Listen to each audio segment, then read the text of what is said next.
Bonsoir chers abonnés. Ça fait plaisir de revenir à vous dans ce numéro pour continuer le travail concernant la présentation de la communauté Diola, des origines égyptiennes depuis l'Égypte ancienne jusqu'à la Casamance actuelle. Voilà, donc dans notre précédent numéro, j'étais en train de parler du Manding. Je vous avais dit que le Manding est un état préhistorique. Il s'agissait du tout premier État dans l'histoire politique, je veux dire, c'est le tout premier État dans l'histoire de l'humanité, donc l'État politique dans l'histoire de l'humanité. Également, c'est la toute première langue dans l'histoire de l'humanité. Voilà, donc j'ai eu à voir dans un document vidéo et je suis allé ensuite dans les commentaires et je me suis rendu compte que voilà, donc les personnes qui faisaient le commentaire de ce document vidéo tentaient de faire dire au professeur Jacqueline Chabi que la langue arabe serait la langue la plus ancienne au monde. Voilà, donc je crois que j'avais apporté la critique nécessaire à ce niveau-là, parce que Jacqueline Chabi, elle jouait au yo-yo, elle ne répondait ni oui ni non. Voilà, donc il faut reconnaître que ça, c'est un jeu auquel elle n'aurait même pas dû jouer, parce que si il faut qu'elle laisse les gens, c'est-à-dire les gens qui l'ont interpellée sur cette question, sur leur faim, voilà, donc elle va rendre les choses floues et ce n'est pas le devoir du scientifique, ce n'est pas le devoir du professeur. Parce qu'en tant qu'intellectuelle de son niveau, elle doit éclairer, c'est-à-dire elle doit apporter une réponse sans équivoque qui va pouvoir édifier ceux qui l'ont interpellé de manière définitive. C'est très important, d'autant plus qu'on a affaire à des Arabes qui ont souvent tendance à ne pas être corrects, à être plutôt indécis dans leur comportement.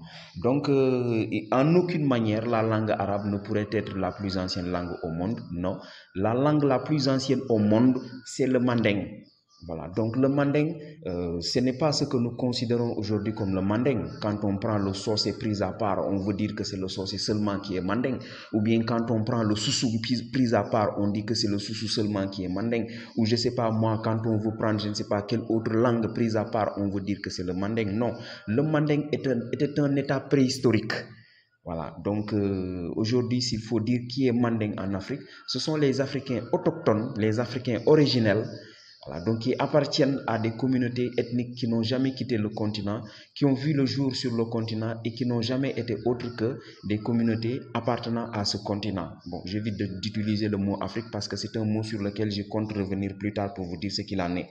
Voilà. Maintenant, sur le point linguistique, la langue manding est la toute première langue de l'humanité. Je vous ai dit que pour expliquer la signification du manding, il faudra nécessairement poser le sujet concernant l'origine linguistique de l'humanité.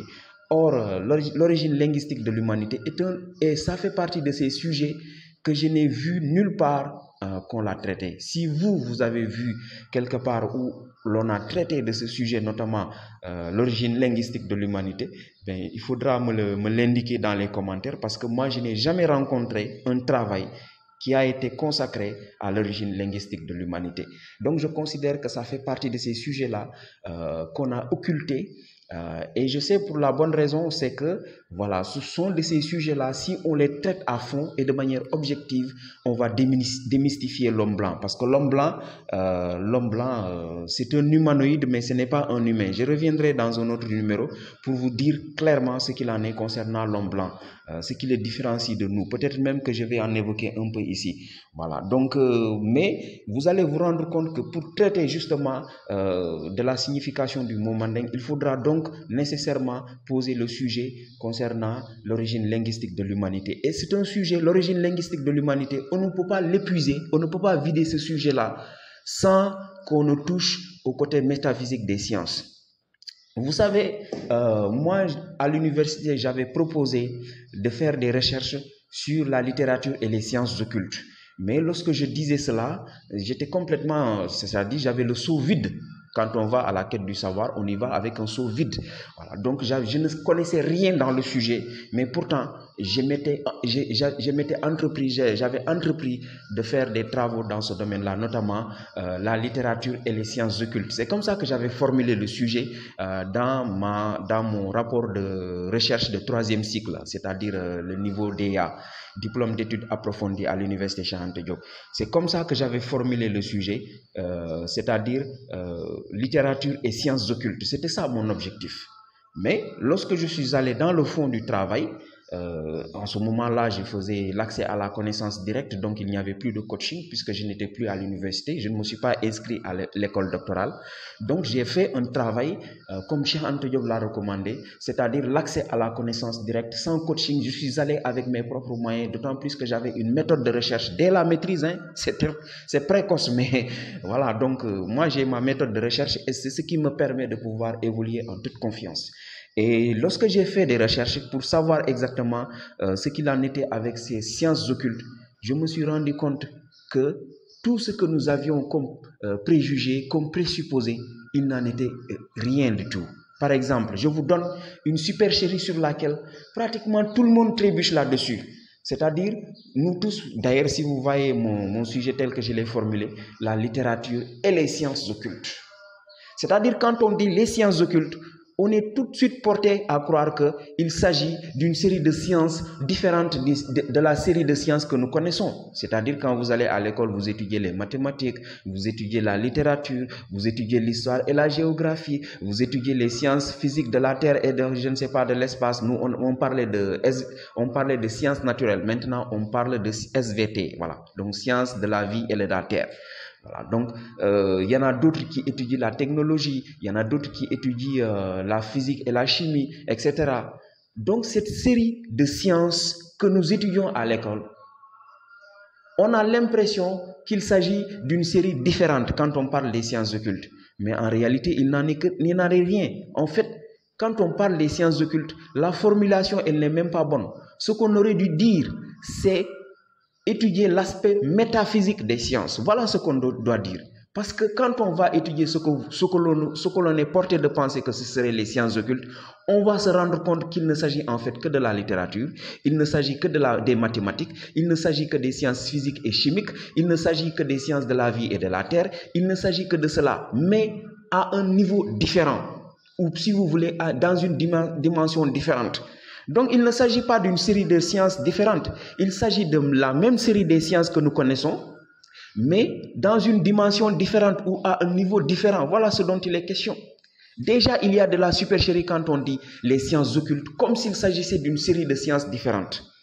Alors, la question ici qu'il faut se poser, c'est est-ce que l'aspect métaphysique des sciences doit être pris en compte dans un travail scientifique?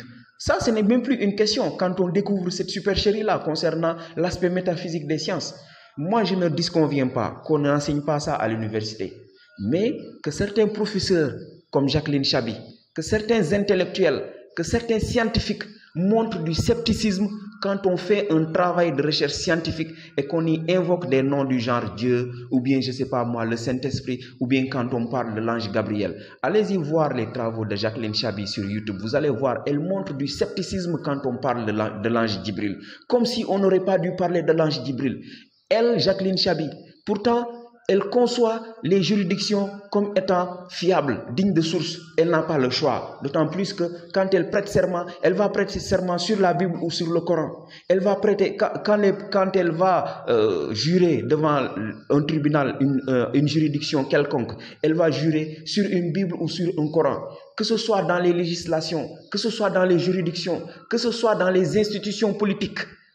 Ces personnages et ces documents sacrés sont pris en compte. Donc, l'aspect métaphysique des sciences, ce n'est même pas un débat. Ce n'est même pas un débat. Donc, ce n'est même pas une question qu'il faut poser sur la table. D'ailleurs, si on comprend bien ce dont il est question, une question peut-être pourrait être pertinente ici. Elle n'aurait même pas dû avoir lieu, n'eût été la supercherie des Occidentaux, c'est-à-dire des leucodermes. Mais compte tenu du fait que nous sommes face à une telle situation, c'est-à-dire la supercherie des leucodermes, cette question-là devient impérative. Il faudra qu'on se la pose. ce n'est plus la question de savoir s'il faut prendre en compte l'aspect métaphysique des sciences, mais c'est de savoir à qui profite justement cette situation-là, à qui profite le fait que cet aspect métaphysique des sciences n'est pas pris en compte. Mais il n'y a qu'une seule réponse, c'est l'homme blanc, c'est le locoderme, c'est à lui seul que profite cette situation-là où l'on ne prend pas en compte l'aspect métaphysique des sciences. Parce que si cet aspect métaphysique des sciences est pris en compte, c'est l'homme blanc qui sera démystifié. Je reviens dans une autre séquence pour l'autre partie.